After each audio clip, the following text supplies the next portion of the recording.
செபுலோன், நப்தலி இவங்களாம் ரொம்ப கஷ்டப்பட்டாங்க. இதெல்லாம் கர்த்தர் சித்தமானால் சண்டே கொஞ்சம் கேட்க போறோம். ஆமென்.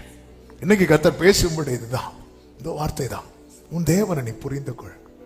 அவர் சிறுமைப்பட்டவனை சிறுமை நின்று நீங்களாக்கி விடுவிக்கிறார். அப்படியா? சில சொல்லுவாங்க தெரியுமா, சில இடத்துல சில காரியத்துக்காக சில ஆபீஸ் போகும்போது ஐயோ சில காரியம் குறைவா இருக்கு, முடியவே முடியாதுன்னு சொல்லிட்டாங்க. அப்ப சொல்லுவாங்க, இன்னார போய் பாருங்க, அவரு இந்த மாதிரிப்பட்டவங்களுக்கு ஹெல்ப் பண்ணி கொடுப்பாரு அப்படி சொல்லிட்டு ஒரு ஆளை கைட் பண்ணி கொடுப்பாங்க தெரியுமா. நமக்கு எல்லாத்துக்குமே ஒருத்தர் தான் உண்டு. ஆமென். ஹல்லேலூயா. நானோ கர்த்தாவே உம்மை நம்பியுள்ளே, நீரே என் தேவன் என்று சொன்னே. அநேகர் சொல்லோ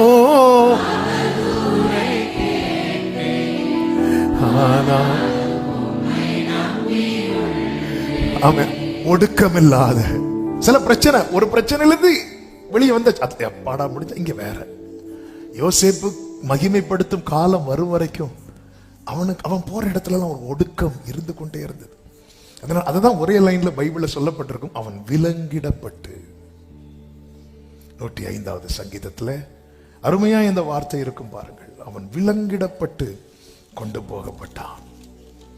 105வது சங்கீதம். கர்த்தருக்கு மகிமை உண்டாவதாக. வாசிங்க. அவன் கால்களை விலங்கு போட்டு ஒடுக்கினார்கள். அவன் பிராணன் இரும்பில் அடைப்பட்டு இருந்தது. நல்ல கவனிச்சீங்கன்னா தெரியும், கர்த்தர் சொன்ன வார்த்தை நிறைவேறும் அளவு, அது நிறைவேறது வரைக்கும், அது நிறைவேறும் டைம்ல என்ன நடக்குது பாருங்க. 20வது வசனம். ராஜா ஆள் அனுப்பி அவனை கட்டவிழ்க்க சொன்னான். அவனை கட்டு அவிழ்க்க. அப்ப இந்த கட்டோடு தான் எல்லா இடத்துலயும் இருக்கிறான். சிலர் லைஃப் உங்களுக்கான காலம் வர, நீங்க அவன் குழியில இருந்தான், கட்டோடு தான். இஸ்மாயிலரோட பயணி டிராவல்ல இருந்தான், கட்டோடு தான். ஜெயில திருப்பி போறான், கட்டோடு தான். போர்த்திபார் வீட்டு அங்கேயும் ஒரு கட்டு இருக்கு, திருப்பி ஜெயில் அங்கேயும் ஒரு கட்டு இருக்கிறது. பல இடத்துல போய் இருந்தாச்சு, ஆனா ஒரு கட்டு இருந்துட்டே இருக்கு, ஒரு கட்டு இருந்துட்டே இருக்கு. எது வரைக்கும் தெரியுமா? அந்த வார்த்தை நிறைவேறும் காலம் வரைக்கும். அதுதான் ஒடுக்கமில்லாத. ஒடுக்கமில்லாத. எத்தனை பேர் நம்புறீங்க? கர்த்தர் குறித்த காலம் வரும்போது ஒடுக்கமில்லாத, glory glory, ஒடுக்கமில்லாத விசாலம். அதான் யோபு சொல்ற, தேவரீர் சகலத்தையும் செய்ய வல்லவர், நீர் செய்ய நினைத்தது. அதனாலதான் சிலர் பாருங்க இடத்தை மாத்தி பார்ப்பாங்க, இடத்தை மாத்தி பார்ப்பாங்க, வேலையை மாத்தி பார்ப்பாங்க, சிலர் பேரை கூட மாத்தி பார்ப்பாங்க. ஆமென். உங்களுக்கே தெரியுது உங்க பேர் எவ்வளவு பெரிய பிரச்சனை. பேரை கூட என்னெல்லாம் மாத்தலாம், நல்லதுதான். யோபு சொல்றார், யோசேப்பு சொல்ற, நீ வாழ்ந்திருக்கும் போது என்ன. எத்தனையோ பேட்ட யோசேப்பே சொல்றேன்னா நம்ம சொல்ல மாட்டேங்கிறோம். சொல்லுவோம்ல, நிறைவேற்ற எப்படியாவது யார்ட்டையாவது. ஆண்டவர் விடவே இல்லை. இங்கே பாரு, யோசேப்பு அவன் நினைச்சாலும் உனக்கான காலம் வர வரைக்கும் ஒருவேளை இந்த பானபாத்திரக்காரன் ராஜாட்ட சொல்லி உன்னை வெளியே கொண்டு வந்தாலும் நீ எதுல தான் இருப்ப தெரியுமா? கட்டுல தான். ஒரு ஒடுக்கப்படுகிற கட்டு ஒன்றுக்குள்ள இருந்துட்டு தான் இருக்கும். ஆமென். அந்த கட்டு போனதுக்கு அப்புறம் யோபு லைஃப்ல அந்த கட்டு போகுது பாருங்க. வேதம் சொல்லுது 4 தலைமுறைக்கு, 4 தலைமுறை உயிரோ நெடுநாள் உயிரோடு இருந்து. ஆமென். அதன் பிறகு அந்த ஒடுக்கம் அவன் லைஃப்ல சாத்தானே இல்லை. அதுக்கப்புறம் அவன் லைஃப்ல அவன் அப்படி ஒரு லைஃப்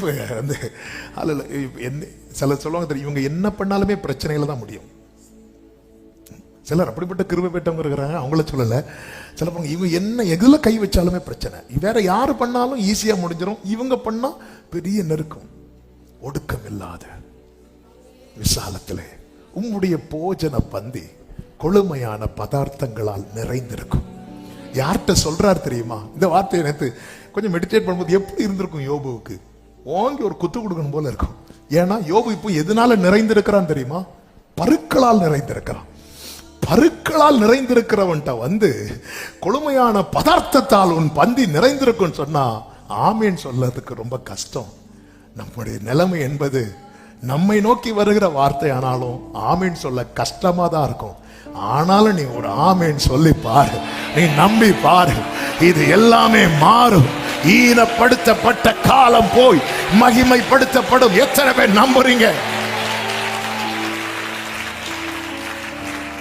ஹல்லேலூயா. அவர் சிறுமைப்பட்டவனுடைய கூப்பிடுதலை மறவாதவர். சிறுமைப்பட்டவர்களுடைய நம்பிக்கை கெட்டு போவதில்லை என்று வேதம் சொல்லுகிறது. அந்த நம்பிக்கை கெட்டு போக விட மாட்டார், கெட்டு போக விட மாட்டார், கெட்டு போக விட மாட்டார். யோபுக்கு எல்லாமே கெட்டு போச்சு, ஆனா நம்பிக்கை மட்டும் கெட்டு போகல. எனக்கு குறித்திருக்கிறதை நிறைவேற்றுவார், எனக்கு தெரியும் அவர் என்னை சோதித்த அந்த நம்பிக்கை கெட்டு போக விடல. சிறுமைப்பட்டவர்களுடைய நம்பிக்கை கெட்டு போக விட மாட்டார்.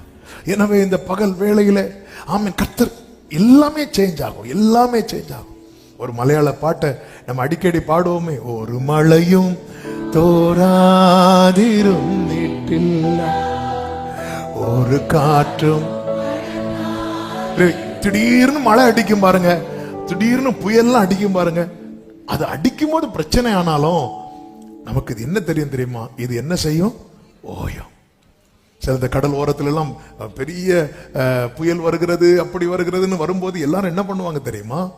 வீட்டை காலி பண்ணி வெளியே போவாங்க. வீட்டை இடிச்சுட்டு போக மாட்டாங்க, வீட்டை காலி பண்ணிட்டு போவாங்க. அவங்களுக்கு என்ன தெரியும் தெரியுமா? இந்த புயல்லாம் ஓஞ்சதுக்கு அப்புறம் நம்ம திரும்பி அங்க எல்லாமே, எல்லாத்துக்குமே ஒரு முடிவு இருக்கிறது. ஆமென். கர்த்தர் என்னை விலை கொடுத்து வாங்கி இருக்கிறார். ஆமென். ஊரில் ஒருவனும் வம்சத்தில் 2 பேருமா கர்த்தர் என்னை தெரிந்தெடுத்திருக்கிறார், என்னை பிள்ளையாக்கி இருக்கிறார். என் வாழ்க்கையில ஈனப்படுத்தப்பட்ட காலத்துக்கு என் தேவன் முற்றுப்புள்ளி வைத்து ஒடுக்கமில்லாத, இந்த வார்த்தை திரும்ப திரும்ப இருதயத்திலிருந்து வந்து கொண்டிருக்கிறது, ஒடுக்கமில்லாத விசாலம். எத்தனை பேர் நம்புறீங்க? ஒடுக்கமில்லாத. ஆமே. எனவேதான் தேவனை நோக்கி கூப்பிடுங்கள். சில நேரத்தில் ஒரு வசனம், அருமையான வசனம் பாருங்கள். ஏசாயா 8வது அதிகாரம் 17வது வசனத்திலே சொல்லப்பட்டிருக்கிறது, நானும் யாக்கோபின் குடும்பத்துக்கு தமது முகத்தை மறைக்கிற கர்த்தருக்காக காத்திருந்து அவருக்கு எதிர்பார்த்திருந்து. என்ன வார்த்தை பாருங்க! நான் யாருக்கு காத்திருக்கிறேன் தெரியுமா? முகத்தை மறைக்கிறவருக்கு நான் காத்திருந்து எதிர்பார்த்திருப்பேன். அதன் அர்த்தம் என்ன?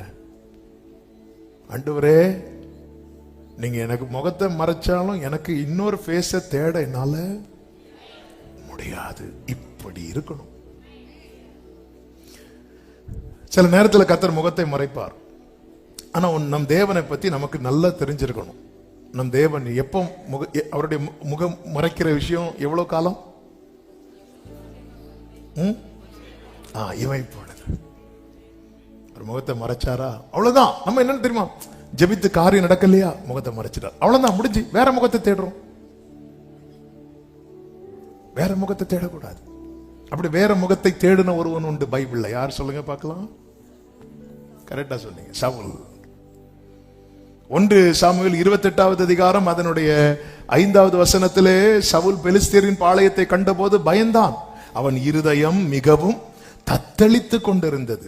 சவுல் கர்த்தரிடத்தில் விசாரிக்கும் போது கர்த்தர் அவனுக்கு சொப்பனங்களினாலாவது ஊரிமினாலாவது தீர்க்கதரிசிகளாலாவது மறு உத்தரவு அருளவில்லை.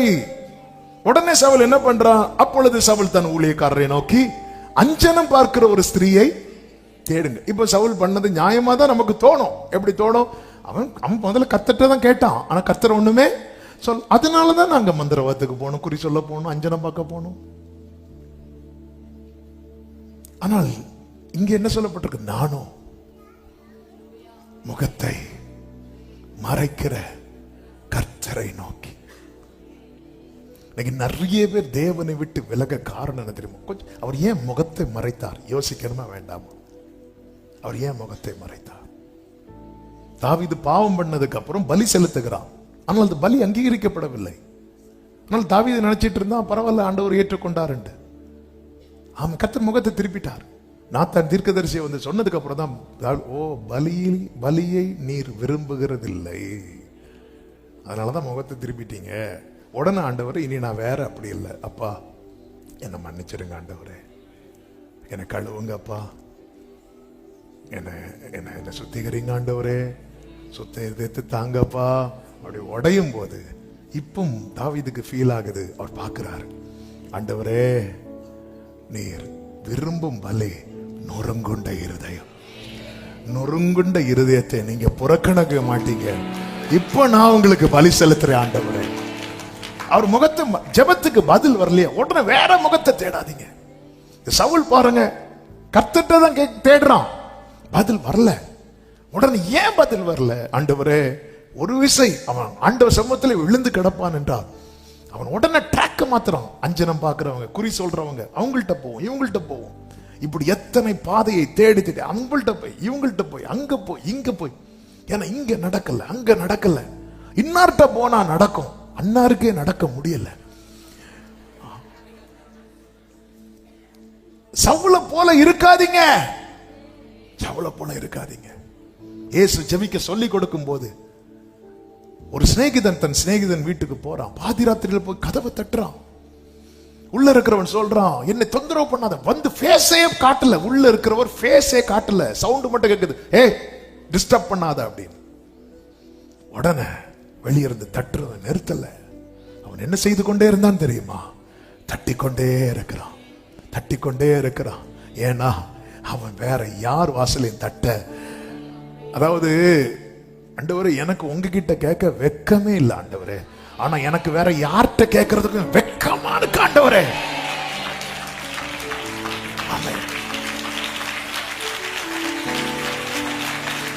இப்படி வரணும் தேவ பிள்ளை.